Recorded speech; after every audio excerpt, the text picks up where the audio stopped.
குழு நண்பர்களுக்கு வணக்கம். தமிழ்நாட்டில் எப்படிங்க வெள்ளம் உருவாகுது? உண்மையிலே இந்த வருஷம் தமிழ்நாட்டில் ஒன்றும் 100 சென்டிமீட்டர் 100 சென்டிமீட்டர் 110 சென்டிமீட்டர்லாம் மழையே பெய்யல. ஆனால் பார்த்தீங்கன்னா இடுப்போயம் தண்ணியிலலாம் நீங்கள் பார்த்துருப்பீங்க. எல்லா ஒரு டிவி பாக்கி இல்லாமல் எல்லாம் வெள்ளம் பார்த்துருக்கீங்க. எப்படி வெள்ளம் உற்பத்தி செய்யப்படுதுன்னு யாருக்காவது தெரியுமா? பெய்யறது என்னமோ 30 சென்டிமீட்டர் 40 சென்டிமீட்டர் தாங்க மழை பெய்யுது. அப்புறம் எப்படி இவ்வளவு தண்ணி வருது? இப்படி தாங்க வருது. இங்க பாருங்க, இந்த நிலத்துல பெய்ஞ்ச தண்ணீர் அவ்வளவு 4 அடி தண்ணீருங்க. நான் நிக்கிறேன் பாருங்க, 3 அடிக்கு மேல இருக்கு. இவ்வளவு தண்ணீர் இந்த நிலத்துல நிக்குது. இந்த விவசாயி தண்ணியில வடிய வைக்கவே இல்லை. 8 அடி உயரம் நெல்லு அப்படியே நிக்குது.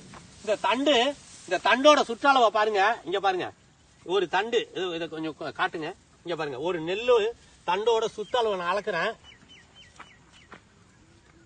இது மாப்பிள சம்பா. ஒரு அங்குலத்துக்கு குறையாம இருக்கு.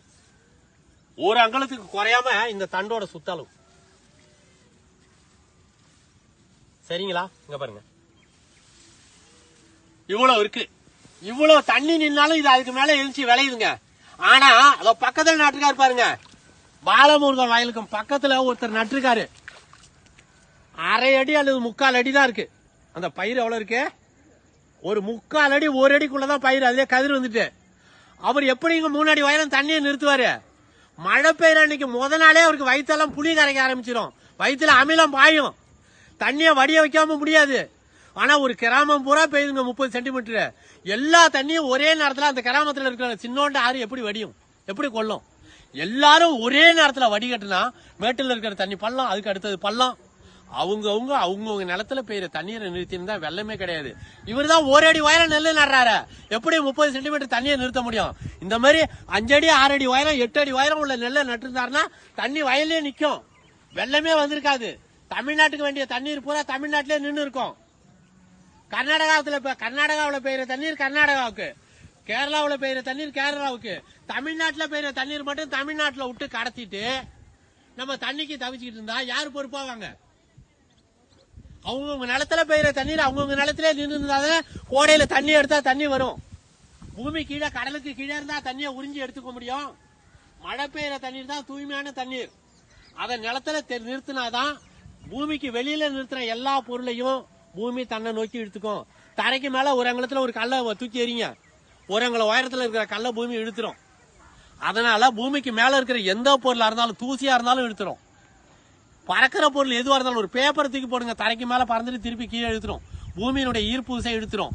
அதனாலதான் பூமிக்கு வெளியில தண்ணியை நிறுத்தினாங்க. அந்த இடத்துக்கு பேர் தாங்க வரப்பு. பூமிக்கு உள்ள தண்ணியை நிறுத்தின இடத்துக்கு பேர் குளம், குட்டை. பூமிக்கு வெளியில நிறைய தண்ணியை வரப்ப உயர்த்தி நிறுத்தினாங்க. அந்த தண்ணீர் பூமிக்கு வெளியில இருந்ததுனால பூமி பிடிச்சி உள்ள இழுத்துக்கிட்டு அதுதான் பூமி உள்ள போச்சு. காலங்காலமா அந்த மாதிரி தமிழ்நாட்டுல உயரமான நெல்றாங்களை நட்டு நிறைய நீரை நம்ம சேமிச்சோம். அந்த தண்ணீர் தான் இப்ப நம்ம உறிஞ்சி எடுக்கிறோம். இப்ப அதுக்கப்புறம் சேமிக்கிறத விட்டு 50-60 வருஷம் ஆயிடுச்சு. இந்த மாதிரி 1.5 அடி 2 அடி உயரம் நெல்லை நட்டா அவன் எப்படி இந்த வரப்புல தண்ணியை நிறுத்த முடியும் வயல்ல? இந்த மாதிரி நெல் ரகங்கள் தான் தமிழ்நாட்டுல வெள்ளத்தை ஏற்படுத்துது. அவன் அரப்பா இருக்கணுமே பயந்துட்டு வடிகட்டுறான். இவன் வடிகட்டுற தண்ணி அடுத்த வயல்ல 1 அடி தண்ணி 2 அடி தண்ணியா போகுது. அடுத்தவன் வயல்ல இந்த 1 அடி தண்ணி 2 அடி தண்ணியா போகுமே அவன் யோசிக்கிறதே இல்ல. ஆனா இந்த விவசாயி தன்னுடைய வயல்ல பெய்யுற தண்ணீரை தன்னுடைய வயல்லே நிறுத்திருக்கான். இவனால தமிழ்நாட்டுல வெள்ளமே கிடையாதுங்க. இவன் வயல்ல வேணுங்கிற அளவுக்கு நல்ல விளைய வச்சிருக்கான்.